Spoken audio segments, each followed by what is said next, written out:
Vamos a continuar nuestro estudio sobre los mensajes que no se están predicando en el cristianismo actual. Y hoy quiero hablar sobre la gracia de Dios, comenzando con Juan capítulo 1, versículo 17. La ley fue dada por medio de Moisés. La gracia y la verdad fueron hechas realidad por medio de Jesucristo. Y la gracia conduce a la verdad. Cuando hablamos de verdad en el Nuevo Testamento, no nos referimos únicamente a la verdad como lo opuesto a una mentira, ni solo a la verdad de las Escrituras, aunque esto está incluido, sino que significa realidad. Lo opuesto de la verdad es la mentira. Por lo tanto, se refiere a vivir una mentira y a vivir la verdad.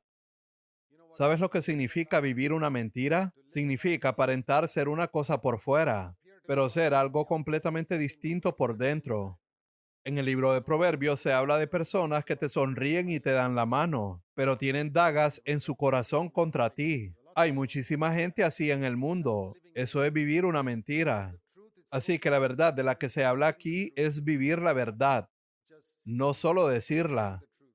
Pensemos en el caso de Ananías y Zafira. Sin abrir la boca, mintieron y fueron juzgados con la muerte. Este fue el primer pecado por el cual Dios juzgó a personas en la iglesia primitiva. Por lo tanto, la verdad de la que se habla aquí es ese tipo de verdad que no era posible en el Antiguo Testamento. Nadie podía vivir la verdad en el Antiguo Testamento, porque su vida interior era mucho peor que su vida exterior. Y su vida exterior mejoró gracias a la ley. La vida exterior de aquellas naciones que no tenían los 10 mandamientos también era mala, pero debido a que el pueblo judío tenía los 10 mandamientos, su vida exterior era buena, pero su vida interior seguía siendo corrupta. Nunca cometieron adulterio externamente, pero lo cometían en su interior todo el tiempo. Nunca mataron a alguien debido a los 10 mandamientos, pero odiaban a la gente en su interior. Entonces Jesús vino y en el Sermón del Monte elevó el estándar de los 10 mandamientos, diciendo, ustedes han oído que se dijo, no matarás, pero yo les digo que no deben ni siquiera odiar, deben llegar a la verdad interior. Tienen que vivir la verdad. Han escuchado que se dijo, no cometerás adulterio, pero yo digo que no deben ni siquiera codiciar en su corazón. Igualmente se dijo que al jurar poniendo la mano en la Biblia deben decir la verdad, pero yo digo que deben decir la verdad siempre. Así que eso significa vivir en la verdad, que tu vida interior coincida con tu vida exterior. Y quiero decirles a todos ustedes en el nombre de Jesús, nunca se conformen hasta que su vida interior coincida con su vida exterior. Determine mantenerse en esa batalla. Señor, no quiero aparentar espiritualidad cuando no la tengo. No necesitas confesar tus pecados a todos, solo a Dios, pero no vivas una mentira. No trates de ganarte una reputación de humildad actuando de manera humilde. Eso es un montón de basura.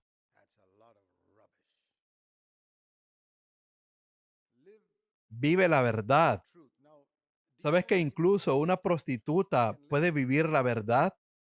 ¿Sabes lo que eso quiere decir? Que ella admite, soy una prostituta. Su vida interior y su vida exterior coinciden. Ese es el comienzo, ser honesto. No deberías quedarte allí, pero es el punto de partida. Pero cuando la mujer hallada en adulterio admitió su pecado, fue perdonada. ¿Cuál fue la diferencia entre los dos ladrones en la cruz? Uno fue honesto y dijo, merezco esto, soy un criminal. Jesús le respondió, hoy estarás conmigo en el paraíso. El otro ladrón dijo, no merezco esto, bájame de la cruz, y fue al infierno. ¿Ves la enorme diferencia entre amar la verdad sobre uno mismo y ser honesto?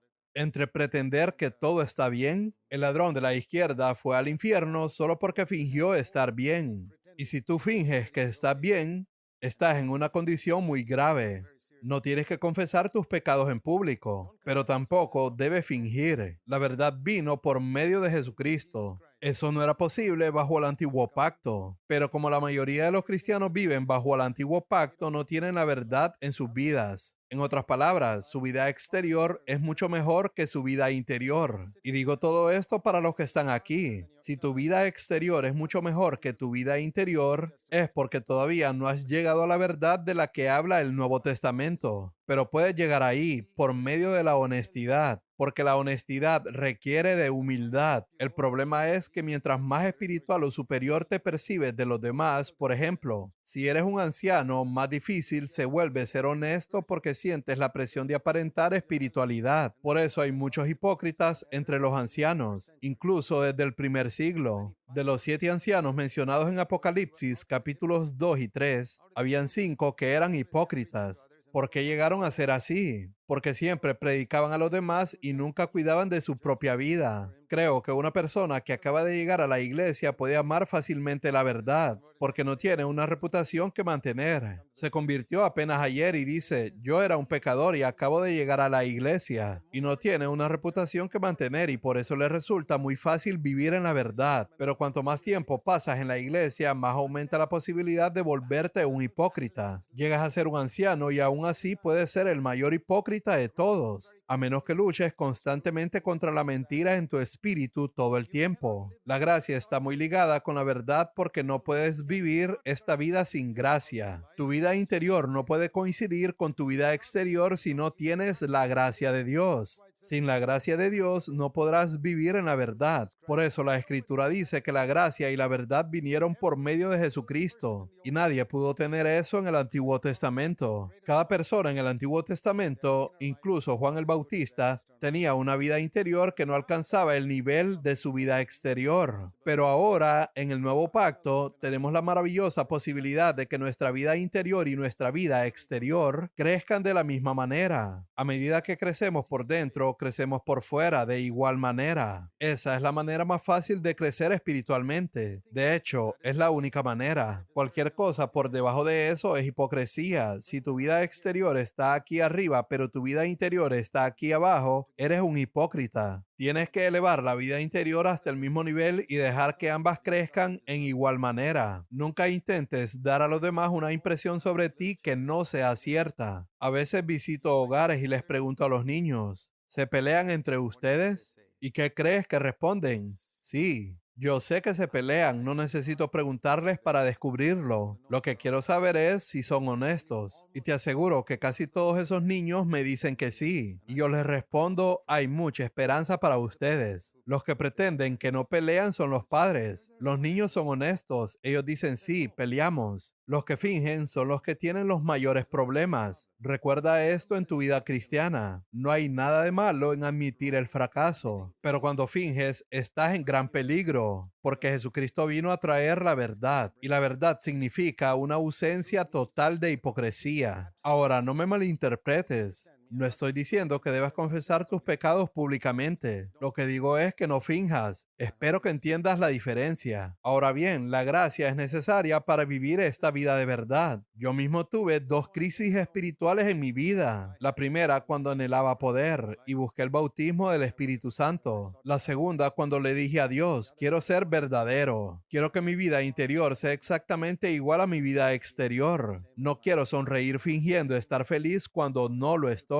Por supuesto, no deseo contagiar tristeza a los demás, pero tampoco quiero aparentar una alegría que no tengo. Quiero un gozo que sea interior todo el tiempo. Incluso si mi expresión exterior pueda ser seria, el gozo interior nunca debería desaparecer. Es preferible que la gente piense menos de nosotros por lo que ven en el exterior, mientras nuestra vida interior sea mejor. Porque es peor que los demás nos admiren por nuestra vida exterior mientras nuestra vida interior está bastante corrompida. Como humanos tenemos la tendencia a ser apreciados por la gente cuando nuestra vida interior es peor. Ese es el camino hacia la hipocresía y tú debes odiar eso. Di, Señor, prefiero que piensen menos de mí. Por eso Jesús dijo, cuando ayunes, no dejes que nadie lo sepa. Deja que piensen que nunca ayunas, pero ayuna y Dios te verá. Cuando ores, deja que la gente crea que nunca oras. Dios te verá y te recompensará. Cuando des dinero para la obra de Dios o hagas algún sacrificio, no se lo cuentes a nadie. Deja que piensen que no te sacrificas en absoluto. Dios, que ve en lo secreto, te recompensará. Este es el estándar del Nuevo Testamento, el cual no es posible sin gracia. La gracia y la verdad fueron hechas realidad por medio de Jesucristo. En el Antiguo Testamento no existía la gracia. Ahora, muchos cristianos han creído que gracia significa el favor inmerecido de Dios. De hecho, hay una versión de la Biblia que lo traduce de esa manera, lo cual es completamente erróneo. No es que la Biblia esté mal, sino que esa traducción es errónea. Y eso es lo que enseñan casi todos los seminarios bíblicos. Recuerdo que predicando en una iglesia de Estados Unidos dije que la gracia no es el favor inmerecido de Dios. Y lo expliqué, como lo haré en un momento. Entonces alguien se me acercó y me dijo, hermano Zach, con una sola frase ha derrumbado todo lo que enseñan los seminarios bíblicos. Yo le dije, eso está bien, porque lo que necesitan escuchar es la verdad de la palabra de Dios. Favor inmerecido significa que recibí un favor de Dios que no merecía. ¿Eso es gracia? Si eso fuera gracia, entonces los 6.000 millones de personas en el mundo recibirían gracia. ¿Puedes nombrarme una sola persona en el mundo que reciba un favor de Dios que realmente merezca? Todos reciben salud, dinero, una casa donde vivir, reciben sol, lluvia, reciben el favor de Dios sin merecerlo, pero no todos reciben gracia. Eso es un engaño. La gracia no es el favor inmerecido de Dios. Si miras en la Biblia, hay dos versículos que nos explican qué es la gracia, y te los mostraré. Uno está en Hebreos capítulo 4, versículo 12. Cuando las personas no estudian la Biblia, se encuentran con todo tipo de definiciones erróneas que se vuelven populares, pero que no aparecen en las escrituras. Una de las decisiones que tomé hace 47 años cuando comencé a estudiar la Biblia fue que nunca creería algo que alguien me enseñara si no lo encontraba en la Biblia, en asuntos espirituales o cristianos. Y eso me ha protegido de todas esas definiciones incorrectas, malos entendidos y falsas doctrinas durante todos estos años. Y eso mismo le digo a otros. No crean lo que yo diga, a menos que pueda mostrárselo en las escrituras. A veces les comparto mi opinión, pero cuando se trata de la gracia, no es mi opinión. No hay un solo versículo en la Biblia que diga que la gracia de Dios es el favor inmerecido de Dios. En la versión Reina Valera encontrarás versículos como Noé halló gracia ante los ojos de Jehová. Génesis capítulo 6. Pero si vas a la versión Nueva Traducción Viviente, tiene una traducción más precisa. Dice, Noé encontró favor delante del Señor. Muchas personas hallan favor ante los ojos del Señor, pero eso no es gracia. La gracia vino solo a través de Jesucristo. Nadie la tuvo en el Antiguo Testamento, ni siquiera Juan el Bautista, porque el Espíritu de gracia fue derramado únicamente el día de Pentecostés. ¿Cómo podría la gente tenerlo dentro de sí mismo? En Hebreos 4, verso 16, se explica que la gracia es lo que nos ayuda en el momento de necesidad. Por eso el Espíritu Santo es llamado ayudador.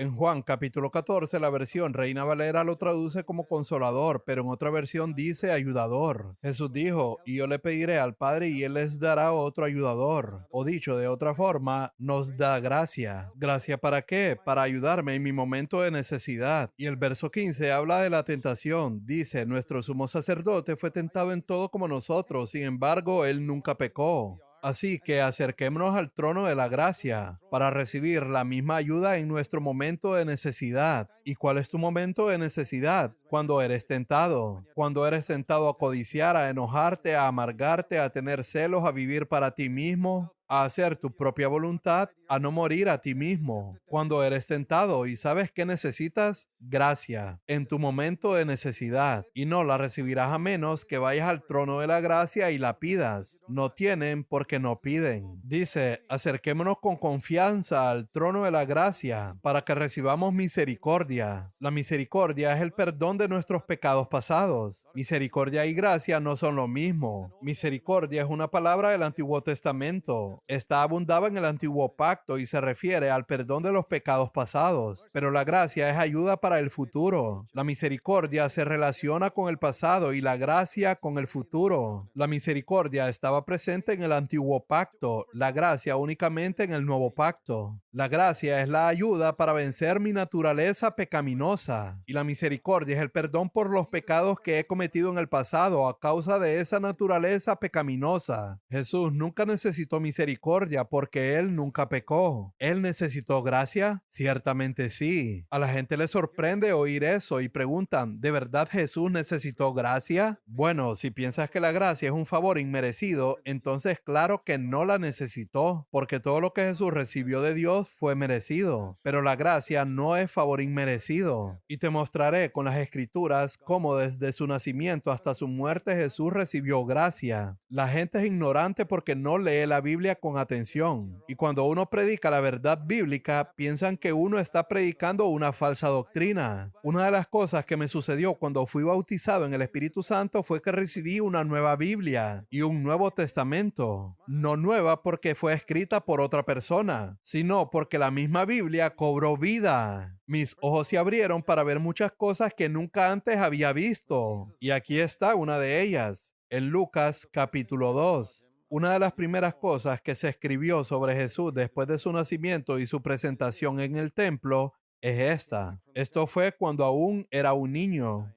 Lucas capítulo 2, verso 39. Se volvieron José y María a Galilea, a su ciudad de Nazaret. Y el niño Jesús, por favor, lee atentamente la palabra del Señor. Crecía y se fortalecía, llenándose de sabiduría, y la gracia de Dios estaba sobre él. Significa que él estaba bajo la gracia. Si la gracia está sobre mí, eso quiere decir que estoy bajo la gracia. Y Romanos 6, verso 14 dice que cuando estás bajo la gracia, el pecado no tendrá dominio sobre ti, porque el pecado no tuvo dominio sobre Jesús, porque él estaba bajo la gracia. Lucas 2, verso 40 lo dice claramente. Esto fue cuando él era niño, y así fue durante toda su vida. Ahora vayamos al momento de su muerte. Hebreos capítulo 2.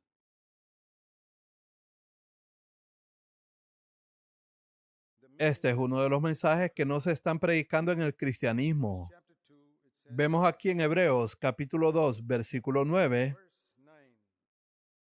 aquel que fue hecho un poco inferior a los ángeles, es decir, a Jesús, a causa del padecimiento de la muerte. La forma en que Jesús fue hecho inferior a los ángeles fue precisamente al morir, porque los ángeles no mueren. Así que cuando Jesús murió, fue llevado a una posición inferior a la de los ángeles, coronado de gloria y honor, para que por la gracia de Dios probara la muerte por todos. ¿Cómo pudo llegar a esa muerte? Por la gracia de Dios. ¿Qué tuvo desde niño? La gracia de Dios. Fue desde su nacimiento hasta su muerte. Lo que ayudó a Jesús durante toda su vida fue la gracia. Por eso él nunca pecó ni desobedeció al Padre ni una sola vez. Eso es lo que quiere decir Hebreos 4, verso 15. Ha sido tentado en todo como nosotros, pero sin pecado. Si conectamos ese versículo con los anteriores, vemos que fue posible por la gracia. Y por lo tanto dice, acerquémonos. Nosotros también podemos porque Él era como nosotros. Fue tentado como nosotros y venció por la gracia. Acerquémonos al trono de la gracia y digamos, Dios, Padre mío, dame la misma gracia que le diste a Jesús para vencer el pecado. ¿Venció Jesús la lujuria cada vez que fue tentado? Sí. ¿Venció la ira cada vez que fue tentado? Sí. Excepto cuando se trataba de la gloria de Dios, como cuando se enojó en el templo. Pero cuando lo ofendían o lo insultaban personalmente, nunca se enojaba, porque él tenía gracia. Jamás se ofendió. Me asombra ver que muchos creyentes se enojan, se ofenden y lo consideran algo normal y dicen, se supone que debemos vivir así. ¿Por qué? Porque se comparan con los demás creyentes que también se enojan, se ofenden y caen en lujuria y piensan que eso es algo normal. Muchos jóvenes dicen, bueno, todos los jóvenes hacen estas cosas. Todos codician y pecan de alguna manera, así que supongo que soy normal. Pero no eres normal, eres anormal como todos los demás. La vida cristiana normal es la forma en que Jesús vivió. Eso es lo normal. Pero si bajas el estándar a la medida de los cristianos derrotados que te rodean, eso será todo lo que tendrás. Si corres la carrera mirando a los demás cristianos que te rodean, vivirás derrotado toda tu vida. Yo desde joven decidí eso. A los hermanos de CFC les he dicho, no miren a las hermanas mundanas que los rodean. Miren a Jesús. No adaptes tu forma de vestir a las modas del mundo, pero tampoco critiques. Eso no es asunto tuyo. No estás llamado a juzgar, criticar ni a imitar a nadie. Estás llamado a mirar a Jesús.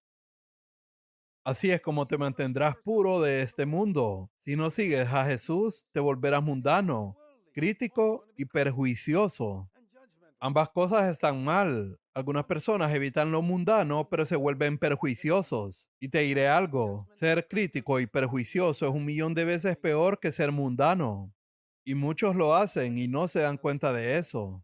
Cuando juzgas y criticas a una persona mundana, tú eres 1.000.000 de veces peor que esa persona ante los ojos de Dios. No sé si lo sabías, pero ahora lo sabes. Por eso digo, no quiero ser mundano como esa persona y tampoco quiero juzgarla. Dios es el único que puede hacerlo. No es asunto mío, quizás esa persona no tiene el mismo entendimiento que Dios me ha dado. Así que no la voy a juzgar. Haz de Jesús tu ejemplo. Esa es la vida cristiana normal. Él vivió por la gracia de Dios y yo quiero vivir por esa misma gracia. Quiero vencer la tentación así como Jesús la venció. Esto es lo que vemos aquí. Ahora quiero mostrarte otro versículo.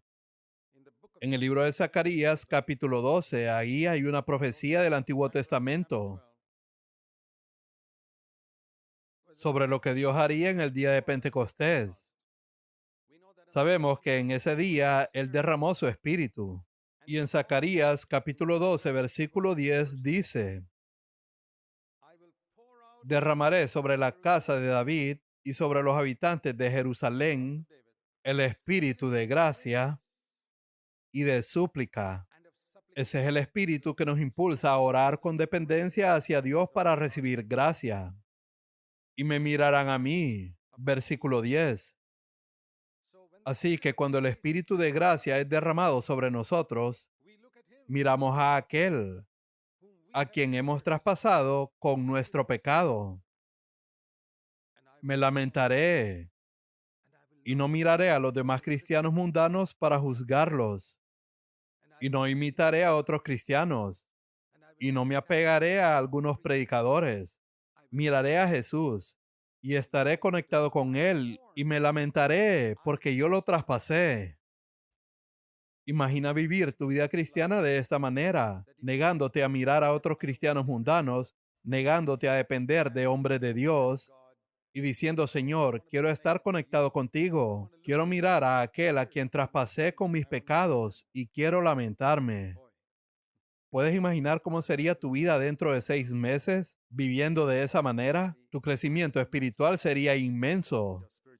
Y por eso el diablo siempre intentará apartarte de mirar a Jesús y hará que mires a otras personas, que formes opiniones sobre ellas, que las juzgues y así terminarás destruyéndote a ti mismo. Queridos hermanos y hermanas, les ruego por las misericordias de Dios que abandonen ese hábito.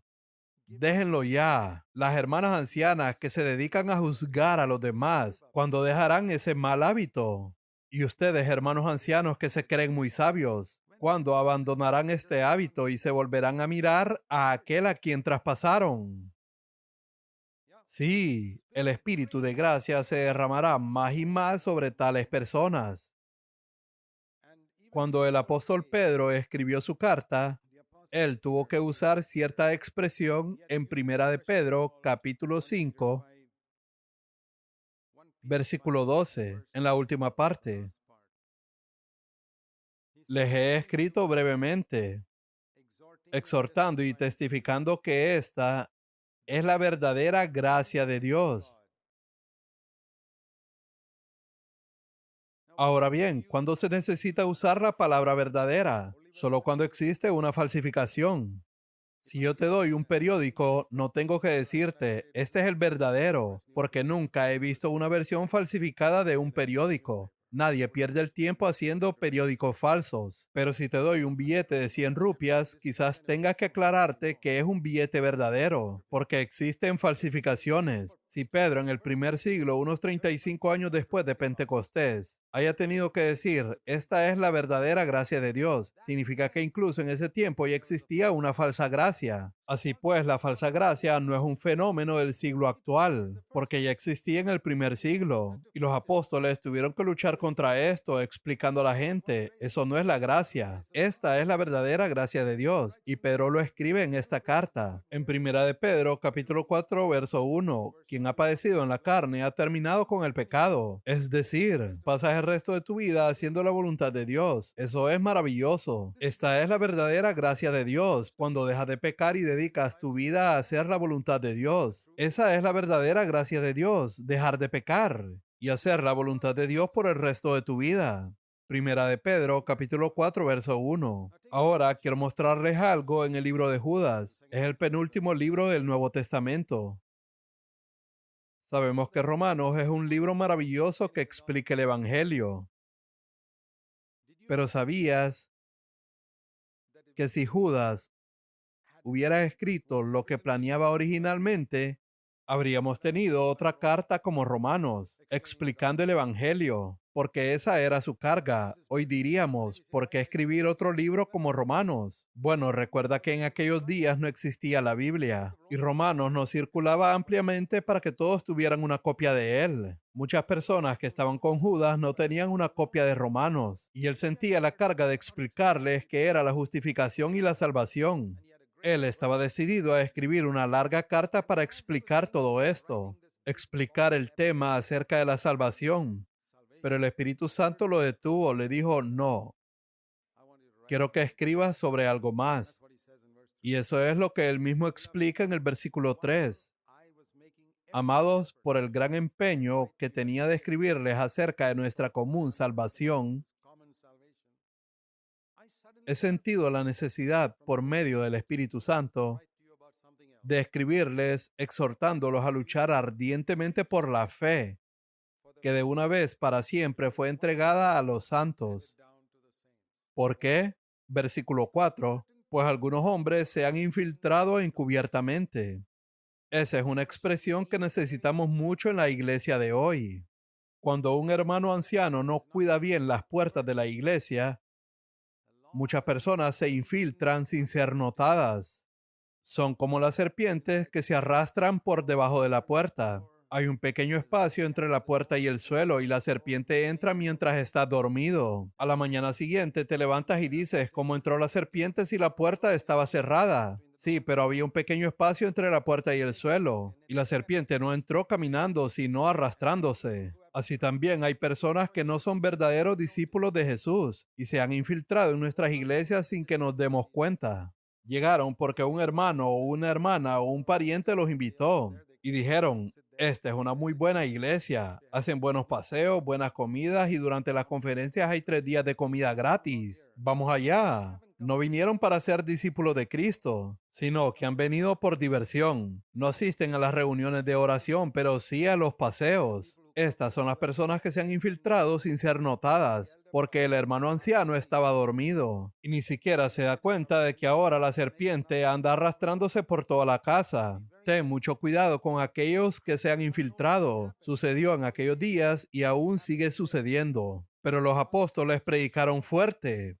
Muchas personas se ofendían y se iban, tal como Jesús ofendía a muchos y los alejaba de su multitud, hasta que se quedó con aquellos que realmente querían vivir para Dios. Y leemos aquí que estas personas ya están marcadas para condenación y van camino al infierno. Un día Dios los juzgará, y si la iglesia es fiel, serán expuestos dentro de ella. Pero si la iglesia no es fiel, podrán permanecer en ella por años, pensando que todo está bien, hasta que un día descubran ante el tribunal de Cristo que ni siquiera se habían convertido. Una de las pruebas de que Dios ha estado con nosotros a lo largo de los años es precisamente esta. Hemos tenido algunos hermanos ancianos que se infiltraron de esa manera o que se descarriaron después de entrar en la iglesia y Dios los apartó. A lo largo de los años hemos visto cómo distintos hermanos ancianos han sido apartados y expulsados de la iglesia. Hemos visto hermanos que estuvieron 20 años en la iglesia y finalmente se fueron porque Dios los expuso. Me engañaron a mí, pero no pudieron engañar a Dios. ¿Conocen esos puestos de control de autos donde hay una barra que impide el paso del auto y solo pueden cruzar hasta que esa barra se levanta? Yo siempre he dicho que tengo un puesto de control mental, pero mi discernimiento no es perfecto. Así que a veces levanto la barra y dejo pasar a un hermano, pero él es detenido en el siguiente puesto de control, donde Dios está vigilando. Y allí ya no puede pasar porque no puede engañarlo. Y Dios lo envía de regreso y es expulsado de la iglesia. Así que no te sientas satisfecho de haber pasado mi puesto de control y haberme engañado. También he descubierto esto. Cuanto más me acerco a Dios, la distancia entre estos dos puestos de control se vuelve cada vez más corta. Así que aunque yo levante la barra de mi puesto de control, muy pronto esa persona queda expuesta y regresa. Pero si tú estás lejos de Dios, pueden pasar muchos años antes de que esa persona llegue al siguiente puesto de control. Así que si caminamos más cerca de Dios, nuestro puesto de control se acerca cada vez más al de Dios. Y las personas que se infiltran quedan expuestas mucho más rápido. Si se ofenden o se enojan contigo, alabado sea el Señor. Que se ofendan y se enojen, no pierdas tu tiempo tratando de agradarles. Debemos pelear esta batalla en la iglesia para perseverar la de todas las personas que se infiltran sigilosamente. Personas que no creen en una vida de victoria, se ofenden por cualquier cosa y se quejan con los demás. He visto personas que cuando las corriges van y se quejan con otros. Por muchos años han estado en la iglesia, pero son impías e incluso no se han convertido. Pero se infiltraron sigilosamente y se quedaron. O tal vez llegaron con buenas intenciones, pero se comenzaron a descarriar porque económicamente les va bien. He visto eso en muchas personas cuando prosperan económicamente. Suben en lo financiero, pero bajan en lo espiritual. Ten cuidado cuando prosperes económicamente porque en ese momento puedes decaer en lo espiritual. Entonces, dice en Judas capítulo 1, verso 4, algunos hombres se han infiltrado encubiertamente, los cuales desde mucho antes estaban marcados para esta condenación. Impíos que convierten la gracia de nuestro Dios en libertinaje y niegan a nuestro único soberano y Señor Jesucristo. Fíjate en lo que dice. Convierten la gracia de Dios en libertinaje. ¿Escuchaste eso? En otras palabras, han convertido la gracia de Dios en una licencia para poder pecar. ¿Sabes lo que es una licencia para manejar? Eso significa que ahora puedes manejar un auto. Y muchos piensan que la gracia significa, ahora tengo permiso para pecar. Creen que no importa si pecan porque la sangre de Jesús los limpia y siempre dicen, ya estoy bien. Pero las personas que han tomado la gracia de Dios como si fuera un permiso para pecar, viven con un nivel espiritual más bajo que los del antiguo pacto, quienes no tenían ese permiso para pecar. Los 10 mandamientos eran muy estrictos. Si recogías leña en el día de reposo, te mataban. Si te encontraban cometiendo adulterio, te apedreaban hasta la muerte. Así que la gente tenía temor y por eso se mantenían alejados del pecado. Y ahora, ¿cómo es posible que tantos creyentes hoy en día vivan con un estándar más bajo que los del antiguo pacto? La razón es que han tomado la gracia de Dios como un permiso para pecar. ¿Está pasando esto en tu vida? Tratas el pecado a la ligera porque piensas, siempre puedo pedir perdón a Dios. La sangre de Jesús me limpiará. Si es así, entonces has convertido la gracia de Dios en una licencia para pecar. Y tienes menos temor de Dios que aquellas personas del antiguo pacto que temían a Dios mucho más que tú. Por eso quiero decirte en el nombre de Jesús, aprende de esto. Y el Espíritu Santo le indicó a Judas que no escribiera sobre el Evangelio de la salvación, como lo hizo Pablo en Romanos, porque había algo más serio. Y eso era que las personas estaban convirtiendo la gracia de Dios en libertinaje. Y el Espíritu Santo le dijo a Judas que escribiera sobre eso y él lo hizo. Entonces Judas escribe a estas personas diciéndoles, quiero advertirles que no piensen que solo porque una vez fueron salvos todo está bien. Dice en el verso 5, quiero recordarles que el Señor, después de liberar de la tierra de Egipto a su pueblo, destruyó a los que no creían. Esto simboliza la salvación, redimidos por la sangre del Cordero, bautizados en el agua del Mar Rojo, bautizados en la nube, bautizados en el Espíritu Santo y luego destruyó a los que no creyeron. Esto destruye completamente la doctrina de una vez salvo, siempre salvo. Estas personas fueron salvadas de Egipto y luego fueron destruidas porque dejaron de creer y se descarriaron. Esta enseñanza de una vez salvo, siempre salvo es un gran engaño y ha convertido la gracia de Dios en libertinaje. La gente vive como quiere y piensa, bueno, yo acepté a Cristo en tal fecha y estoy bien. No te engañes, hermano o hermana. Quiero recordarte que hubo personas que fueron salvadas de Egipto y Dios las destruyó porque después no creyeron. Eso es lo que dice Judas. Claro, casi nadie predica sobre estas cosas hoy en día porque son mensajes que no te harán popular y no harán que tu congregación aumente. Tu congregación aumentará si conviertes la gracia de Dios en libertinaje. Si les dices, todos pueden pecar, Dios es bueno, haz lo que quieras. Esas son las iglesias que aumentan en tamaño. Y esa es la tragedia del día de hoy. Entonces, ¿qué es la gracia? En el Antiguo Testamento la gente tenía muchas cosas, pero no podían experimentar la gracia. Déjame decirte brevemente lo que el Nuevo Testamento enseña sobre la gracia. Para empezar, quiero decirles que en Hebreos 13, verso 9, dice que la gracia no es algo que nuestra cabeza deba entender, sino que es algo para fortalecer nuestro corazón. Al escucharme, puedes que llegues a comprender lo que es la gracia, pero eso no resuelve tu problema y nunca lo hará. Puedes entenderla también que incluso la prediques a otros. Pero Hebreos capítulo 13, versículo 9 dice, es buena cosa para el corazón el ser fortalecido por la gracia. Así que primordialmente la gracia no es algo para entender en mi mente, sino algo para fortalecer mi corazón para mantener la puerta cerrada ante la tentación. Todos esos deseos vienen y empujan la puerta, pero la gracia fortalece el corazón para decir, lo siento, ya no puedes entrar como antes. Eso es la gracia. La tentación es el deseo tocando la puerta de nuestro corazón. Vamos, enójate, vamos, codicia, vamos, responde mal, vamos, haz esto y aquello, oféndete y amárgate. Pero la gracia desde adentro fortalece la puerta y dice, no, no vas a entrar en mi corazón. No vas a lograr que diga esas palabras, ni que tenga esos pensamientos, ni esas actitudes. La gracia fortalece el corazón, pero si no tienes gracia, la puerta se abre y eres derribado. Por eso muchos creyentes son derribados porque la gracia no ha fortalecido su corazón. El primer paso en la gracia es gloriarnos en el hecho de que Dios nos ha aceptado porque nuestros pecados han sido perdonados. Veamos Romanos. Leamos lo que dice Romanos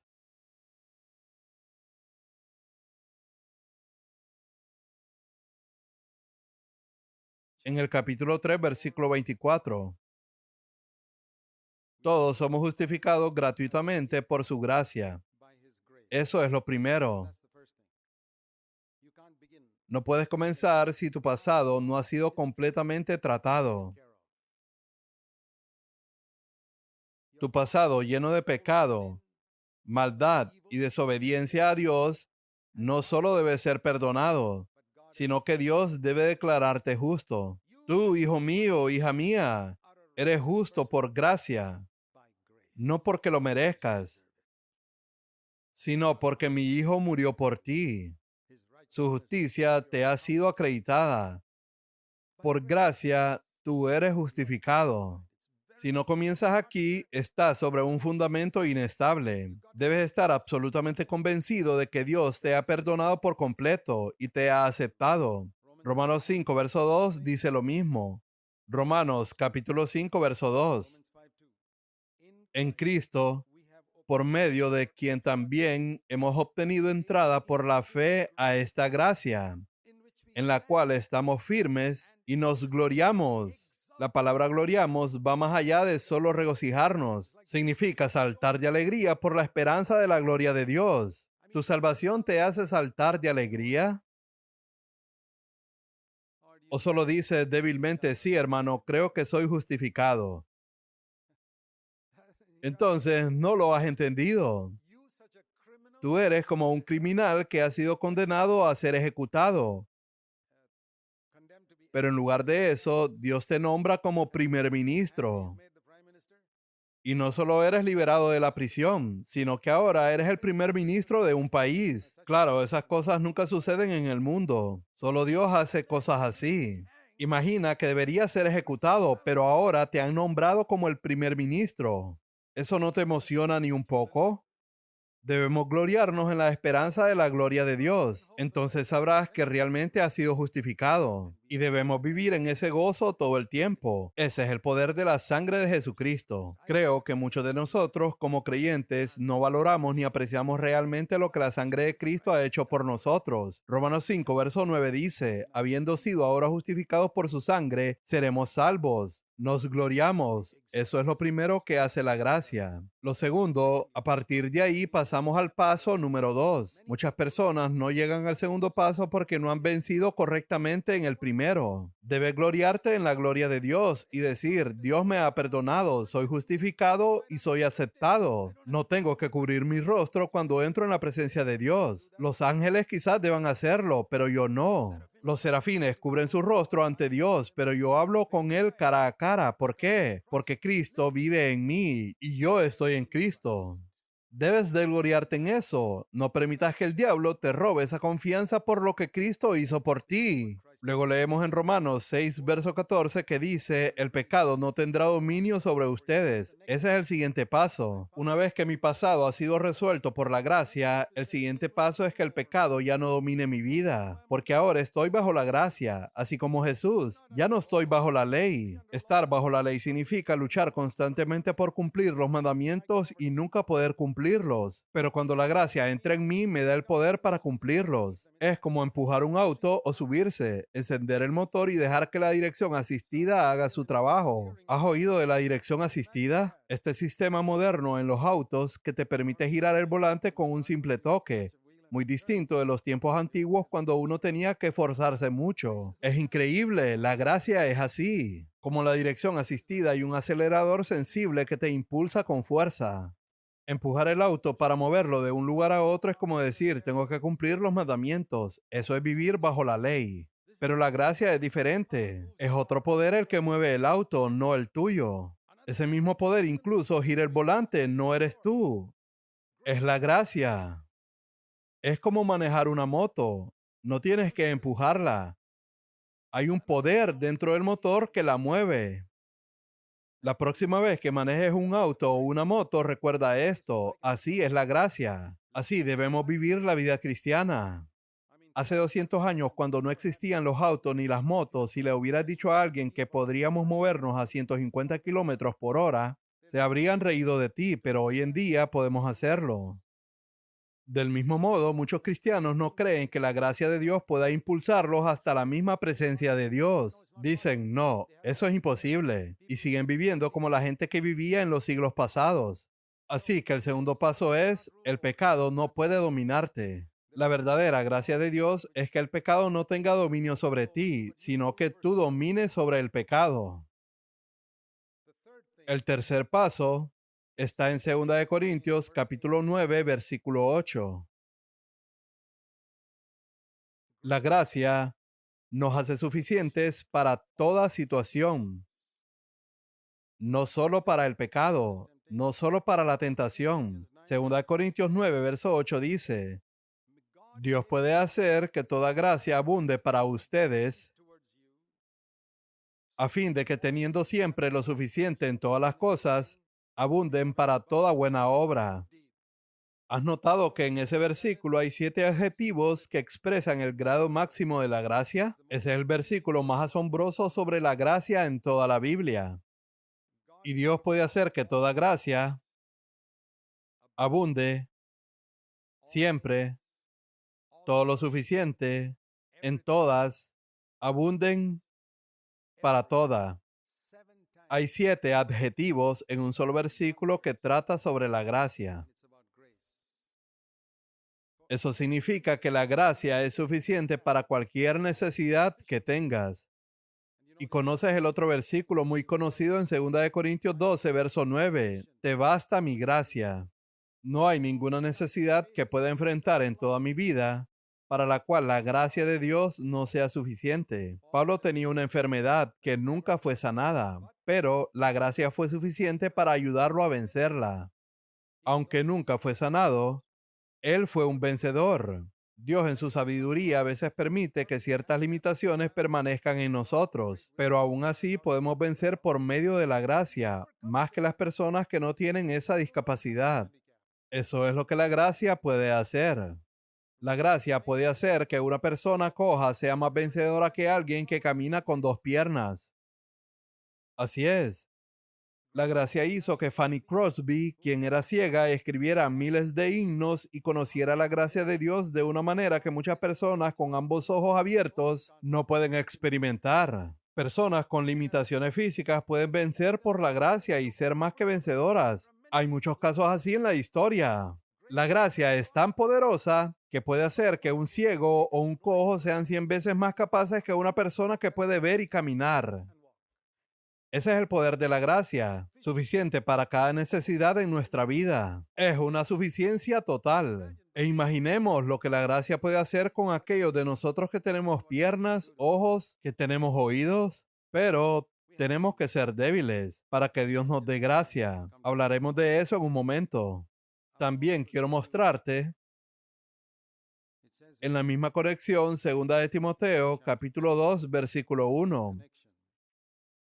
Que dice, Hijo mío, fortalécete en la gracia que hay en Cristo Jesús. Pablo le dice a Timoteo que si realmente quiere servir a Dios, necesita tener suficiente gracia para cada situación, especialmente para aquellos de nosotros que servimos al Señor en algún tipo de posición de responsabilidad.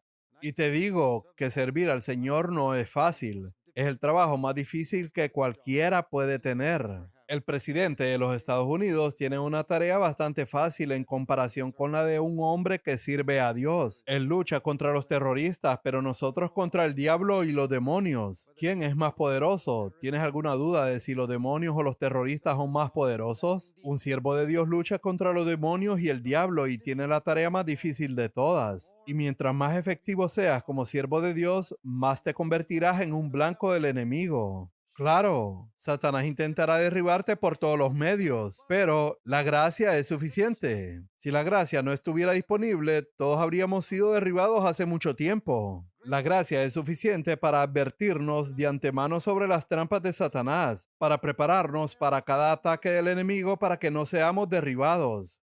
Porque escuchas que tantos siervos de Dios, después de predicar durante 30 años, de repente caen en el pecado sexual. ¿Cómo es posible? Es porque han descuidado la gracia de Dios y no la han entendido. La gracia de Dios es suficiente para toda necesidad. Puede ser el blanco de 1 millón de demonios y aún así la gracia de Dios será suficiente para eso. Debes creerlo, yo lo creo con todo mi corazón. Que la gracia de Dios es suficiente para cualquier cosa que el diablo intente contra mí. Tienes que tener esa fe. El diablo no puede ponerme ninguna enfermedad o tentación contra la cual la gracia de Dios no pueda ayudarme a vencer. El diablo no puede poner a nadie en mi contra que la gracia de Dios no me ayude a vencer. Seré un vencedor hasta el día en que Jesús venga. No por mis propias fuerzas, sino por la gracia de Dios. Muchas veces los cristianos dicen, oh, por la gracia de Dios hice eso, pero en realidad no saben lo que dicen. La gracia es algo poderoso, suficiente para toda necesidad. Y la gracia puede fortalecer nuestro corazón para vivir para Dios. Bien, vamos al número 4. Está en Tito, capítulo 2, versos 11 y 12. Este es el número 4. Tito, capítulo 2, versos 11 y 12. La gracia nos enseña a negarnos a nosotros mismos. Tito capítulo 2, versos 11 y 12 dice, la gracia de Dios se ha manifestado, trayendo salvación a todos los hombres, enseñándonos que negando la impiedad y los deseos mundanos, vivamos en este mundo sobria, justa y piadosamente. ¿Cómo puedo decir no a esas modas mundanas que siguen otros cristianos? Por la gracia de Dios. Eso es todo. ¿Cómo puedo no juzgarlos? También por la gracia de Dios. Cuando la gracia de Dios entra en tu vida, no sigues las modas del mundo, pero tampoco juzgas a quienes la siguen. Si tú no la sigues, pero la juzgas, en realidad no has recibido la gracia. Probablemente estás actuando por legalismo, pero si no la sigues y tampoco la juzgas, entonces sí has recibido la gracia. ¿Lo has entendido? ¿O tienes una actitud legalista en la que haces lo correcto, pero criticas a todos los que hacen lo malo?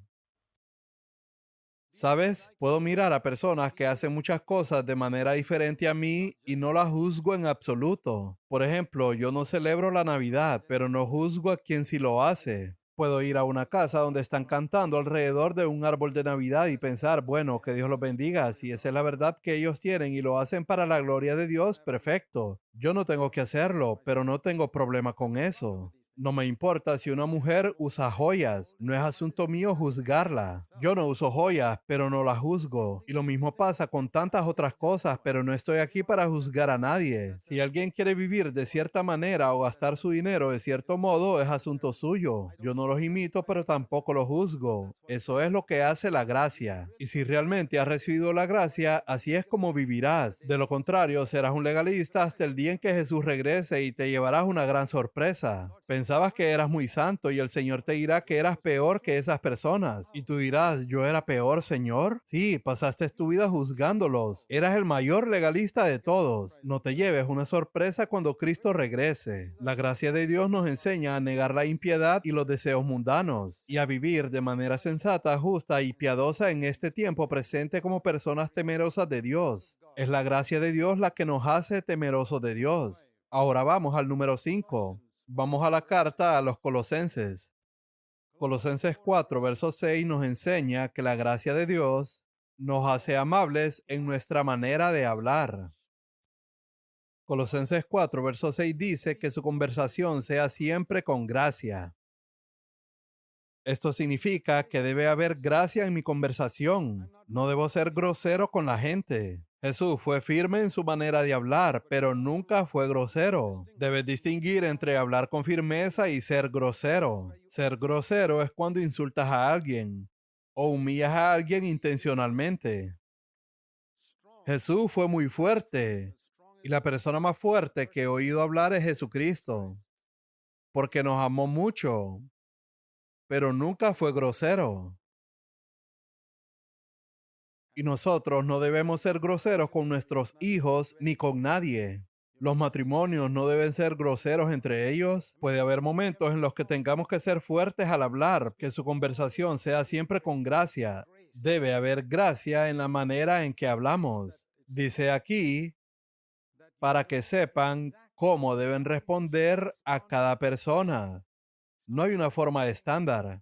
Una persona venía a Jesús y él le hablaba de una forma. Otra persona venía a él y le hablaba de otra forma. Necesitamos gracia para saber cómo debemos hablar con una persona y con otra. O cómo debo hablar con este hipócrita y cómo debo hablar con este discípulo sincero. Necesito gracia para discernir, para saber cómo hablarle a esta persona y cómo hablarle a la otra persona. Y cómo hablarle a aquel que pretende ser cristiano y es un fanático religioso que solo ha entrado a la iglesia pretendiendo ser cristiano para infiltrarse y destruir la iglesia.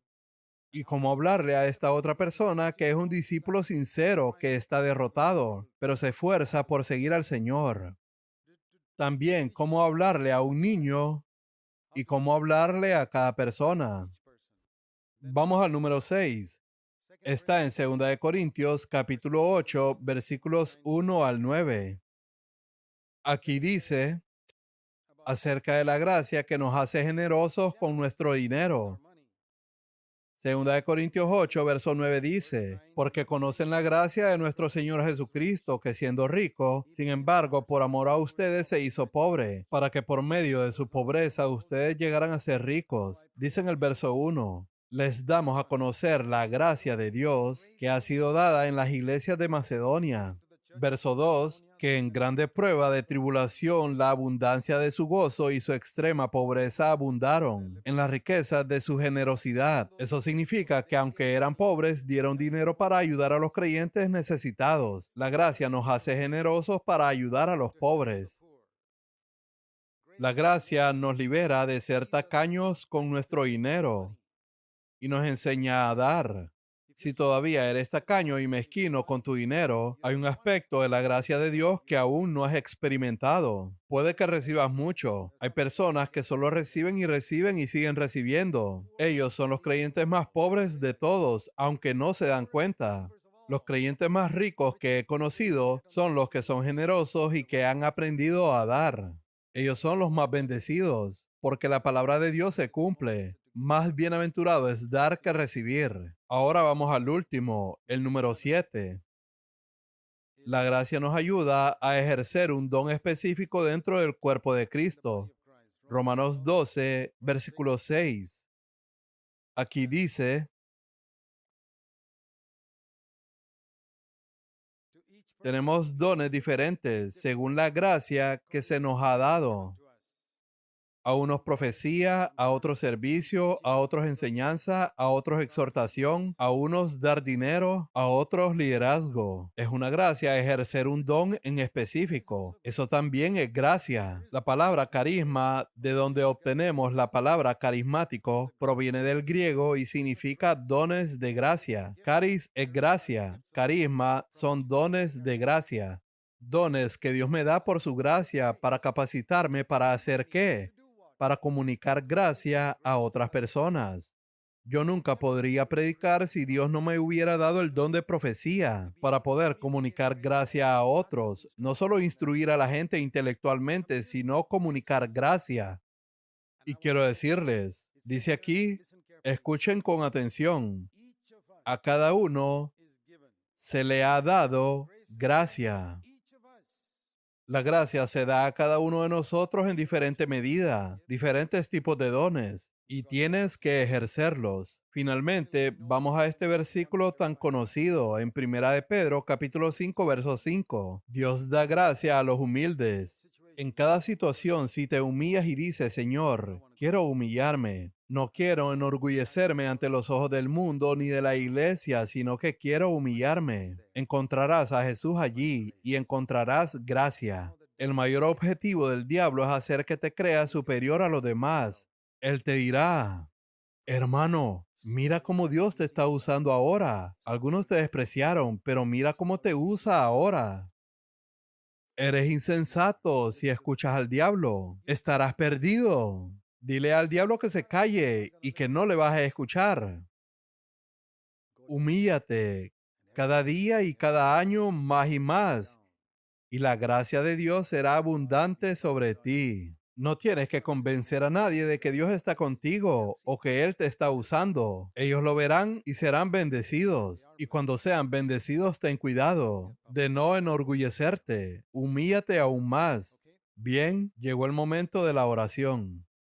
Padre Celestial, oramos para que estas palabras se hundan en nuestros corazones y recibamos lo que quieres que recibamos. Gracias para satisfacer cada necesidad en nuestra vida, para ser vencedores, para experimentar la verdadera gracia de Dios y nunca usarla como licencia para pecar. Oramos en el nombre de Jesús. Amén.